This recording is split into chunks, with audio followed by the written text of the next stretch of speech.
आंख से दिखाई नहीं पड़ता है, पुण्य गया। कान से सुनाई पड़ता है, पुण्य गया। पैर लड़खड़ाते, पुण्य गया। बेटा मानने से ना बोल रहा है, पुण्य गया। और डाकू भी मेरी मानने के लिए तैयार है, पुण्य आया। जिसके मन में भी यहां बैठने वालों को इस मन में कंफ्यूजन है, वो एकदम क्लियर करो और आगे जाकर के बस बोलो कि गुरुदेव एवरीथिंग ओके। पुरुषार्थ का मैं विरोध नहीं करता हूं, पुरुषार्थ करना है, मगर सफलता पुण्य होगी तो ही मिलेगी, पुरुषार्थ से नहीं मिलेगी। आपका पुण्य कितना भी होगा मगर घर बैठे आपको पैसा नहीं मिलेगा, उसके लिए बाजार में जाना पड़ेगा, ओके। मैं पुरुषार्थ का परमात्मा विरोध नहीं करते, मगर पुरुषार्थ को सफलता तब ही मिलेगी, पुण्य होगा तो, अदरवाइज नहीं।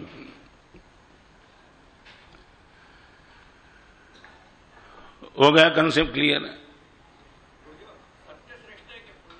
है? आपको बताऊं, पैर श्रेष्ठ है कि मस्तक श्रेष्ठ है? नहीं नहीं, बराबर, आपका प्रश्न में जवाब वही ढंग से दिया। पैर श्रेष्ठ है कि मस्तक श्रेष्ठ है? नहीं, आपको बोलना पड़ेगा, सोचने की बात है तब मस्तक श्रेष्ठ है, चलने की बात है तब पैर श्रेष्ठ है। यही मेरा जवाब है। आपको लगता है कि बाह्य क्षेत्र में मुझे सफलता चाहिए, वहां पुण्य श्रेष्ठ है, और अभ्यंतर क्षेत्र में आप चाहते हो कि मुझे आगे बढ़ना है तो वहां धर्म श्रेष्ठ है। धर्म करना पड़ेगा, यही तो आखिर तो यहां ही आएगा। और दिक्कत यही है उन लोगों को, घूम घूम के मैं आऊंगा तो यहां ही क्या है 45। ये मुझे पूछते कितने उपवास करने पड़ेंगे? 45। आपको 3 ही करना है, 42 में ले जाऊंगा।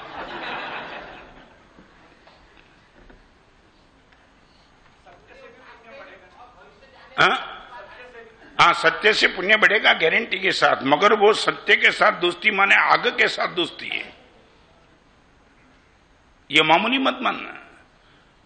मैंने इसलिए यहां एक जगह बोला था कि जिसके होठों पे हंसी और पांवों में छाले होंगे, मालिक वही तेरे ढूंढने वाले होंगे। जिसके होठों पे हंसी और पांवों में छाले होंगे, मालिक वही तेरे ढूंढने वाले होंगे। इनका अर्थ क्या? पैरों में छाले। कभी मुनि भगवान को, साधी भगवान को विवाह करते वक्त देखो तो पता चलेगा कि ये जीवन खड्डे है, कंकर है, पैर में से खून निकलता है। और तुम्हारी 40 लाख की मर्सिडीज बाजू में जाए, आज तक किसी साधु ने आपको बोला नहीं, सोचा भी नहीं कि मर्सिडीज में मैं बैठ जाऊं। बोलने की बात तो छोड़ो, सोचने की बात भी नहीं। ये जानबूझ करके लिया हुआ जीवन, जानबूझ करके, किसी ने बाय फोर्स तो धक्का नहीं मारा था हमको, ये जीवन को पाने के लिए स्ट्रगल किया।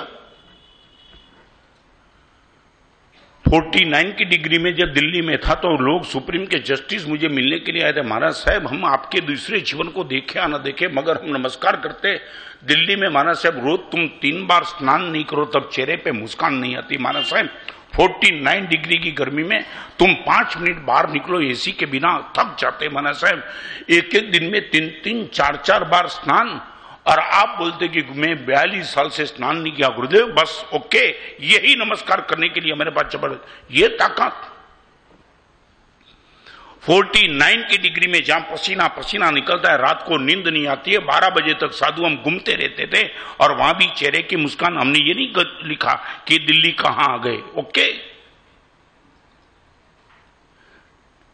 अब ये सूत्र आंखों के सामने, धर्म की दोस्ती वो आग की दोस्ती है, मगर रिपीट, धर्म की दोस्ती वो आग की दोस्ती है। फिर भी मैं कहना चाहूंगा, किसी कुंभार ने घड़े को तैयार किया, सीधा बाजार में भेजेगा क्या? इस सभा में बैठने में भेजेगा? कब भेजेगा? एक बार तैयार हो चुका घड़ा बिल्कुल, मगर वो जब तक आग में नहीं डालेगा तब तक वो बाजार में नहीं भेजेगा, क्योंकि चाहता है। तो मैं आपको पूछना चाहता हूं, आग घड़े की मित्र है कि दुश्मन है? आप बोलो, आग घड़े की मित्र है कि दुश्मन है? आपको मानना ही पड़ेगा घड़े की मित्र बन के आती है, क्योंकि कमजोर घड़े को वो मजबूत बनाती है। तो मैं यही कहूंगा, धर्म की आग आत्मा की मित्र है, उनको दुश्मन मत बनना, जलाएगी मगर मजबूत करके ही रहे।